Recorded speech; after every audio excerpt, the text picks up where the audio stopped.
আকাশ তলে উঠল ফুটে আলোর শতদল, পাপড়িগুলি থরে থরে ছড়ালো দিক দিগন্তরে, ঢেকে গেল অন্ধকারের নিবিড় কালো জল। মাঝখানেতে সোনার কোষে আনন্দে ভাই আছে বসে, আমায় ঘিরে ছড়ায় ধীরে আলোর শতদল। আকাশ তলে ঢেউ দিয়ে রে বাতাস বহে যায়, চারদিকে গান বেজে ওঠে, চারদিকে প্রাণ নাচে ছোটে, গগন ভরা বরষখানি লাগে সকল গায়। ডুব দিয়ে এই প্রাণ সাগরে নিতেছে প্রাণ বক্ষ ঘিরে, ফিরে ফিরে আমায় ঘিরে বাতাস বহে যায়। 10 দিকেতে আঁচল পেতে কোল দিয়েছে মাটি, রয়েছে জীব যে যেখানে, সকলকে সে ডেকে আনে, সবার হাতে সবার পাতে অন্ন সে দেয় বাটি। ভরেছে মন গীতে গন্ধে, বসে আছে মহানন্দে, আমায় ঘিরে আঁচল পেতে কুল দিয়েছে মাটি। আলো তোমায় নমি আমার বিলাপ অপরাধ, ললাটেতে রাখো আমার পিতার আশীর্বাদ। বাতাস তোমায় নমি আমার ঘুচুক অবসাদ, সকল দেহে বুলায় দাও পিতার আশীর্বাদ। মাটি তোমায় নমি আমার মিটুক সর্বসাদ, গৃহ ভরে ফলিয়ে তোলো পিতার আশীর্বাদ। গৃহ ভরে ফলিয়ে তোলো পিতার আশীর্বাদ।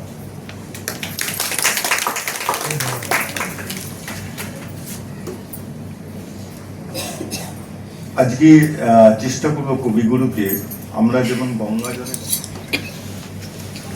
সার্থক জনম আমার জন্মেছি এই দেশে, সার্থক জনম মাগো তোমায় ভালোবেসে।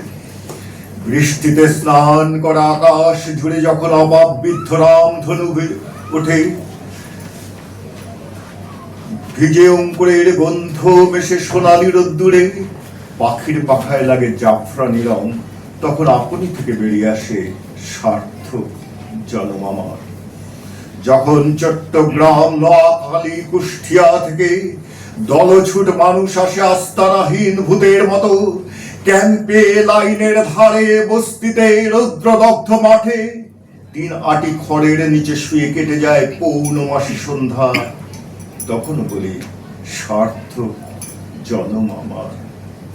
যখন বিসমিল্লাহ খাঁ সানাই গিয়ে ওঠে, इस मिट्टी छोड़ के मैं कोई नहीं जाऊंगा, আয়েশা বেওয়ার কন্যাদান করে কানাই মণ্ডল, সেই চেনা মাটি, চেনা মানুষ, চেনা আকাশ।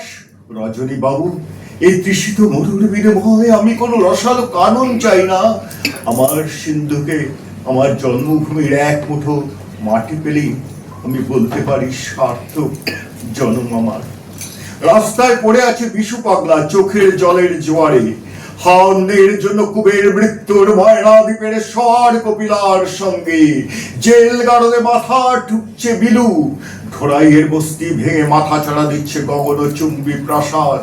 শুকিয়ে যাচ্ছে বিভূতির ইচ্ছামতি, মানিকের পদ্মা, অদ্বৈতের তিতাস, দেবেশের তিস্তা, সমরেশের গঙ্গা, গলায় সোনার চেন ঝুলিয়ে ফর্সা বাবুদের দরিদ্র নারায়ণ ভজন। তখন বলি সার্থক জনম আমার। বৃষ্টি হলো এই মাত্র, মাটি হবে অন্তঃসত্ত্বা, ধার হবে কোজাগরী লক্ষ্মীময়ী মাঠে, ধারে ইন্ডেমিক ক্রনকে বুলবুলি গান গাইবে, ঈশ্বরী পাটুরি বট চাইবে ঈশ্বরীর কাছে। আমার সন্তান যেন থাকে দুধে বাতে, মানুষের জন্য প্রাণময় হবে পৃথিবী, ভালোবাসার জন্য ভিজে যাবে মাটি। তখন বটবৃক্ষের মতো তুমি আকাশ ছবে রবীন্দ্রনাথ, তখন তোমার ওই আকাশের জন্য আমরা হাজার বার বলবো সার্থক জনম আমার জন্মেছি এই দেশে, সার্থক জনম মাগো তোমায় ভালোবেসে। রহমানের একটি কবিতা, কবিতার সঙ্গে গেরস্থালি।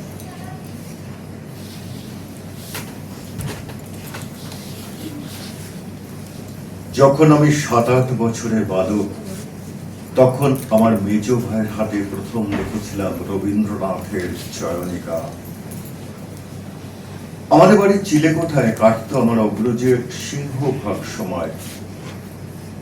তিনি অভিনয় পছন্দ করতেন, কিন্তু যদিও মঞ্চে পাঠ মুখস্থ বলেননি কোনোদিন, আয়নার সামনে দাঁড়িয়ে নানা ধরনের মুখভঙ্গি করার অভ্যেস ছিল তার। কখনো পুরুজোড়া কুচকে যেত খুব, কখনো আবার চোখ হয়ে উঠত বাল্মীকির মতো।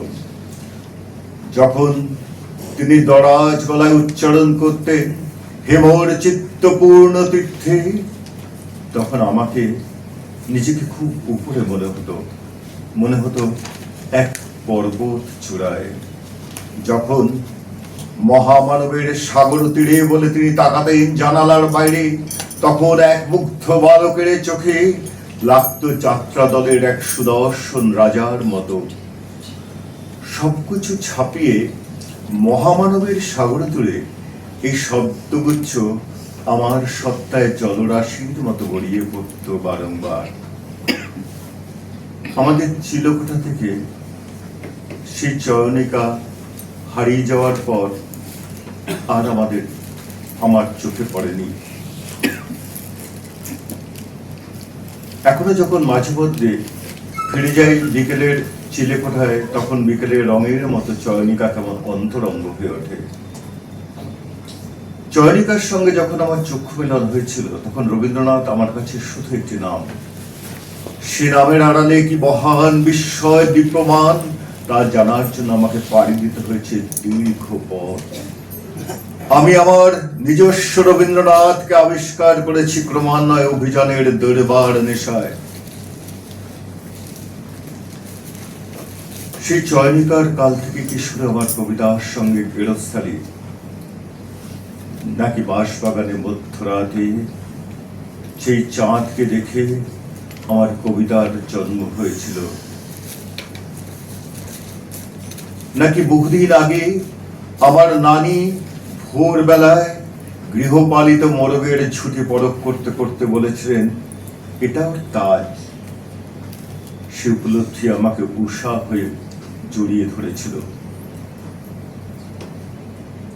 নাকি আমার নানা যে স্বপ্নের কথা বলতেন, যে স্বপ্নে তিনি বহু আলিশান হাভেলি মিসমার হতে দেখেছিলেন, সে স্বপ্নে আমাকে কবিতার স্বপ্ন দেখিয়েছিল। নাকি কোন এক মধ্যরাতে বৃষ্টির শব্দ শুনে আমি যখন জেগে উঠেছিলাম, তখন কবিতা আমাকে নিয়ে গেল অবিরাম ঝর্ণা ধারায়।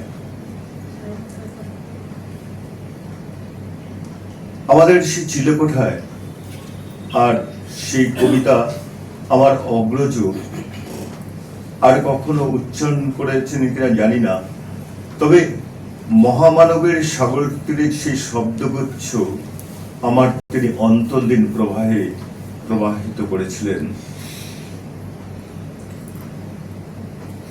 40-এর দশকের প্রত্যুষে আমার কবিতার সঙ্গে ঘর করা শুরু হলো। 50 সেই সময় সঞ্চয়িত উপহার হয়ে এসেছে আমার হাতে। বেশ কিছুদিন মগ্ন ছিলাম তাতে, যেমন কোন দরবেশ সমাধিস্থন অনন্ত কি অসীমের প্রেমে। কিন্তু 50-এর দশকের প্রত্যুষ আমাকে ছুতে সে ঘোর গেল কেটে।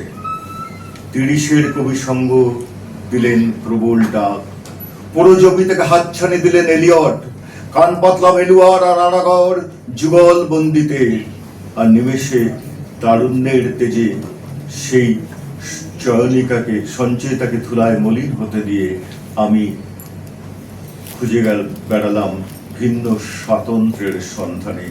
তাই বুঝি আমায় তখন লিখতে হলো মধ্যপথে কেড়েছেন মন রবীন্দ্র ঠাকুর নন, সম্মিলিত 30-এর কবি। কিন্তু সরে গেলেই কি যাওয়া যায়? বয়স যতই বাড়ছে ততই সেই সমুদ্রের দিকে যাচ্ছি, যেমন যাচ্ছি দান্তের বিপুল বিশ্বে। যেন ভীষণ রুক্ষ নির্বাসন থেকে প্রত্যাবর্তন করছে নিজ বাসভূমে।